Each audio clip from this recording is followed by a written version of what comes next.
Hey everybody. So it is a Sunday afternoon and I suggested to Janet that I might as well use this as an opportunity to video making lasagna. So this is going to be Lasagna Sunday and she said absolutely. And so what I'm going to do is I'm actually going to be making two of these. I'm going to make one for tonight and then I'm going to make one that we can put in the freezer. So to start off, similar to the sauces, except I didn't do this with the sauces, I'm going to just simply give you a panorama of everything we're going to use to make the lasagnas, and then I'm going to be going off and on because this is a process. This is going to take a while, but I'll just shut the camera and then we'll kind of do some more, and then anytime I'm doing anything of interest, I'll have the camera back on, and I've got my trusty videographer, Janet, who's on the other side of the camera, who is going to be assisting in the process. So first of all, let me just simply tell you what we've got.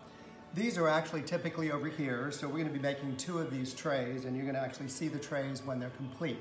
So these are the trays we're going to use later on. Of course, we have our trusted tomatoes and tomato sauce, and I'll talk a little bit about the tomato sauce in a little bit. You've got the Progresso breadcrumbs, so I'm going to be putting those in, and I'll show you what we do to put those in the meatballs. And some additional ingredients. You've got the Worcestershire sauce,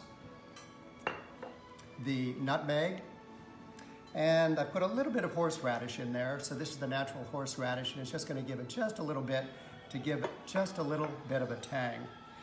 When it comes to the meat, and unlike what you see in like an Olive Garden or some of those other faux Italian food places, right? The meat is not in the lasagna. We actually use meatballs. And the meatballs are going to be the tiny meatballs. So the type of meat that I use, this is from Publix. This is a ground round, and it's 85% and then 15% fat content. And depending upon how much you want to make, a regular serving, for example, one tray would be about 1.5 pounds. So since I'm going to do two trays, I actually have about 3 pounds of the ground round 85-15.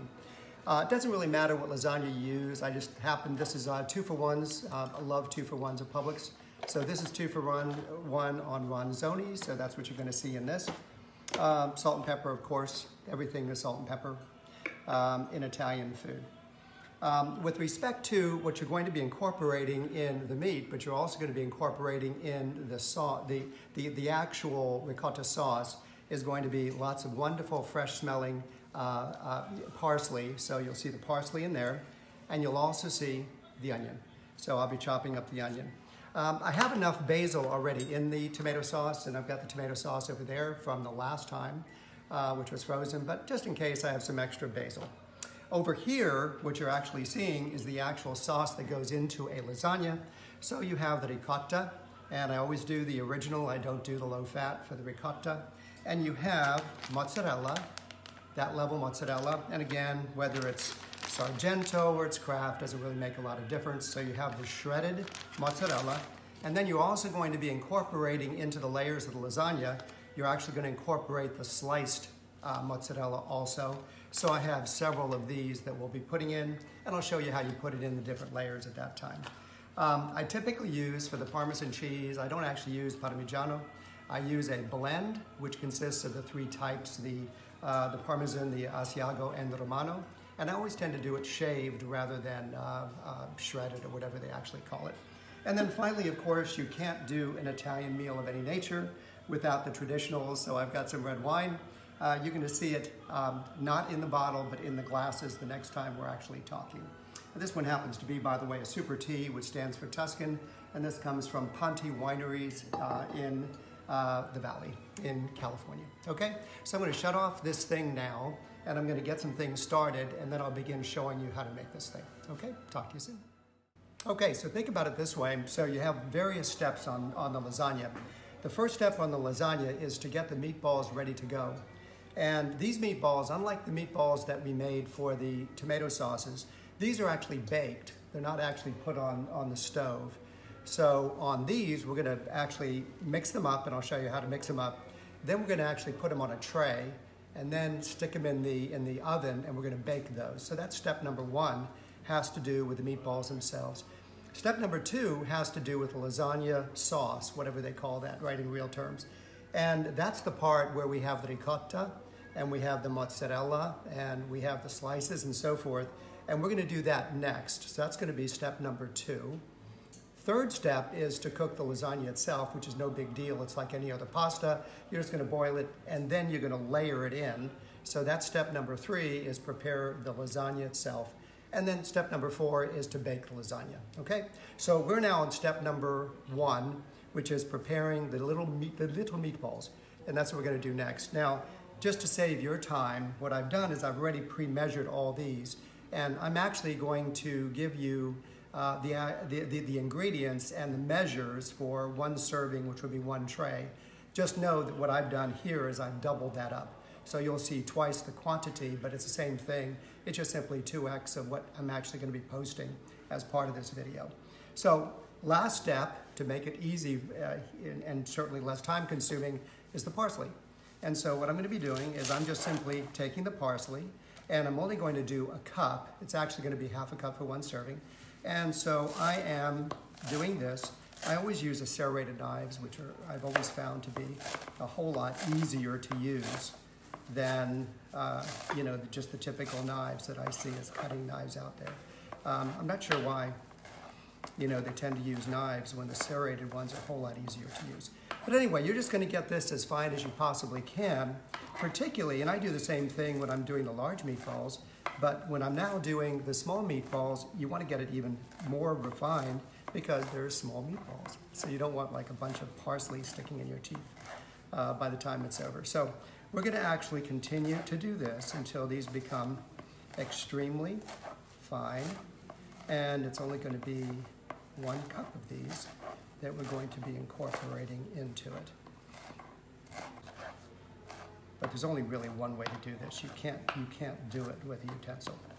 So here's what's going to happen. Okay, so that's 1 cup. All right, so here's the meat. So this is 3 pounds of meat, and remember, for 1 serving, you're actually going to be doing 1.5 pounds. All right, and then you just simply stick this in, and that's this. These have all been just pre-measured in for you, so that's the salt, the pepper, the nutmeg, and so forth, and so you just kind of put that in. And I measured this in. These are the breadcrumbs, so I'm putting those in, and I pre-measured that out. And then you have the blended cheeses shaved, and you're putting that in.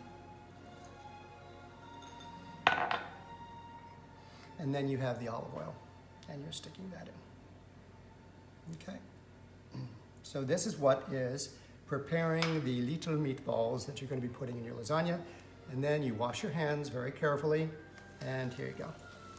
And that's all you do, is just simply mix it up until it is completely mixed. And we'll take a break as I continue this process, and then I'll show you what you do with the meatballs, okay? See you in a bit. Okay, so just 2 quick things. One thing I did not do, and I just wanted to make sure that you notice this, I did not talk about the Worcestershire sauce, so I didn't put it in. And I didn't talk about the horseradish sauce, I didn't put that in. And I didn't grate an onion, and I didn't put that in either. So I'm going to actually put 2 recipes up for you along with the video. One is the one that I did, which is just simply a simpler form because these are very small meatballs. And if you wanted it a little bit spicier, the way that I actually do the larger meatballs, then you could actually incorporate those in, okay? Nothing more than that. Now, let me just simply real quickly talk about what you do with the little meatballs. And the little meatballs are little meatballs. So my mother used to say, if you want to just simply think of it, use a small teaspoon. And this should be able to fit into... I don't have a small teaspoon, so in any event, they're in the dishwasher. So in any event, that's a small meatball. See, it's not a big meatball, it's a small meatball. So that's all you're doing, and then just place it right there. Now, as you can imagine, you have like 2 trays of this, and you have small meatballs like that. So this is the time-consuming part. The rest of it is easy, but going through this and making them into 2 trays of those, that's a somewhat of a cumbersome process. So I'll see you in a while, probably a bottle in on the wine. Talk to you soon.